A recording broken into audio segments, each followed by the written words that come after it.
মা ভবতারিণী সেগুন বাগানে মাত্র 20,000 টাকা খাট। কি বলছো দাদা? 20,000 টাকা খাট। সেগুন কাঠ তো?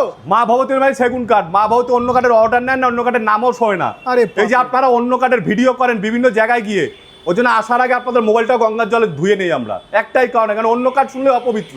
আচ্ছা মা ভবতী মানে সেগুন কাঠ। দাদা কি কি ডিজাইন আছে? একদম যে ডিজাইন নেবেন, এই যে ডিজাইন কি দেখছেন, এর বাইরে আপনি ডিজাইন দেবেন সেটাও করে দেবো। 20,000 টাকা। 20,000 টাকা। 20,000 টাকা খাট। নেক্সট কি কালেকশন নেক্সট এই যে রকিং চেয়ার, আরে বাপরে, দেখতে পাচ্ছেন 12,000 টাকায়। 12,000 টাকা? 12,000 টাকায় বিভিন্ন ভাইরাল দোকানদাররা নিয়ে যাচ্ছে, সুন্দর করে ভিডিও করছে ধুতি পাঞ্জাবি পরে, দারুণ লাগছে, আমাদের থেকে নিয়ে যাচ্ছে কিনে। আচ্ছা 12,000 টাকা। তার পাশাপাশি এই যে 25,000 টাকা। 25,000 টাকা? 25,000 টাকা এরকম। বাপরে, যেরকম চাইবেন আপনি সেরকম পেয়ে যাবেন। চলে আসুন মা ভবতীতে। আচ্ছা তার পাশাপাশি তো দেখতে পাচ্ছি একেবারে সেই অ্যান্টিক ডিজাইনের ড্রেসিং টেবিল। প্রচুর বনিদিবাড়ির ড্রেসিং টেবিল 30,000 টাকা। 30,000 টাকা? 30,000 টাকা বনিদিবাড়ির ড্রেসিং টেবিল। সস্তায় তো? সবচেয়ে